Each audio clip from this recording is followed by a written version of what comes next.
Bonjour mes chers abonnés, je suis sûre que vous êtes en forme comme d'habitude et je suis sûre également que tous ceux dont nous parlons ici, tous ceux qui me suivent mettent en pratique les conseils, les recommandations. Est-ce que je peux vous faire confiance? Je suis sûre qu'en tout cas, vous arrivez à mettre en pratique parce qu'il y a des questions qui reviennent, je suppose, et je vous fais donc confiance. Pour ceux qui ont du mal à mettre en pratique, je vous invite en tout cas à faire un petit effort pour mettre en pratique cela. C'est dans notre intérêt, c'est dans l'intérêt de tout un chacun à équilibrer surtout son diabète pour être en parfaite santé. Aujourd'hui, je vais vous parler donc d'une alimentation qui est l'alimentation cétogène et du diabète. Qu'est-ce qu'on entend par l'alimentation cétogène? Il faut tout simplement retenir que c'est une alimentation qui est très riche en graisse, mais qui est pauvre en glucides.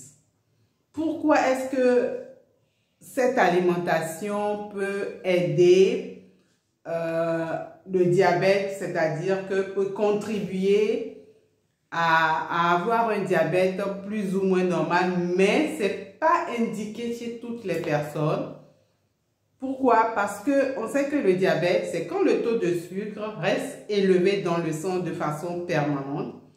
Et nous avons plusieurs types de diabète. On a le diabète de type 1. Mais dans le diabète de type 1, on sait que c'est le pancréas qui est détruit à plus de 90%, et donc on est obligé de se mettre à l'insuline pour ces personnes qui sont atteintes du diabète. Mais dans le diabète de type 2, on sait que ça touche souvent les personnes qui sont obèses, et donc dans ce type de diabète, on sait qu'il y a une obésité abdominale qui est là, il y a beaucoup de graisse, et donc on peut pratiquer cette alimentation cétogène pour aider à stabiliser le diabète. Je vais essayer donc de vous expliquer encore un peu plus. Comment est-ce que cette alimentation-là va contribuer à interagir avec le diabète? Il faut tout simplement, dans un premier cas, réduire l'apport en glucides, puisqu'on sait que c'est quand vous allez consommer beaucoup d'aliments riches en glucides que cela va se transformer en sucre. Mais on sait que dans les glucides, il y a certains glucides qui sont complexes, mais qui n'ont pas, ces glucides complexes n'ont pas un index glycémique assez élevé.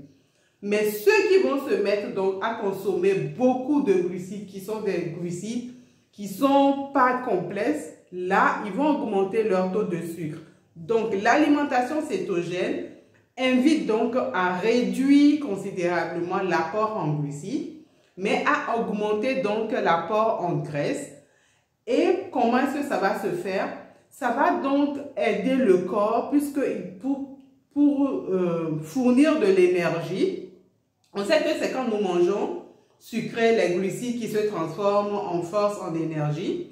Donc, quand le corps n'aura pas de glucides pour se transformer donc en énergie, le corps va utiliser la graisse il va brûler donc la graisse pour transformer donc cette graisse-là en énergie. Donc, ces personnes obèses vont se retrouver donc à perdre du poids, à fondre donc la graisse, et surtout ceux qui ont donc ce qu'on appelle une obésité abdominale, ça va fondre et ça va donc contribuer à aller sensibiliser donc l'insuline. Puisqu'on sait que si le diabète apparaît, c'est parce que l'insuline là n'est plus sensible. Donc le fait que l'alimentation cétogène va utiliser donc la graisse pour le transformer donc en énergie, en transformant donc cette graisse en énergie, ça va donc les aider à fondre et à perdre du poids. Donc voilà un peu déjà le processus qui va être en marche pour aider donc le corps à fournir de l'énergie à travers la graisse et donc à sensibiliser l'insuline et donc à aider à maintenir votre diabète plus équilibré. Et également, on sait que dans le diabète, il y a un processus d'inflammation. Donc, en faisant donc une alimentation cétogène, on va utiliser la graisse et donc ça va permettre donc de mettre en pratique un processus également anti-inflammatoire pour aider donc à canaliser l'insuline et donc à réduire le taux de sucre également dans votre organisme. Donc, si vous comprenez un peu ce mécanisme, vous avez compris donc comment est-ce que l'alimentation cétogène aide donc le diabète à être plus ou moins équilibré. Mais pour pratiquer donc cela, il faut être accompagné d'un professionnel de santé. Il ne faut pas se mettre à aller ingurgiter beaucoup de graisse et à ne pas du tout consommer de glucides et espérer donc avoir un diabète équilibré à travers cette alimentation.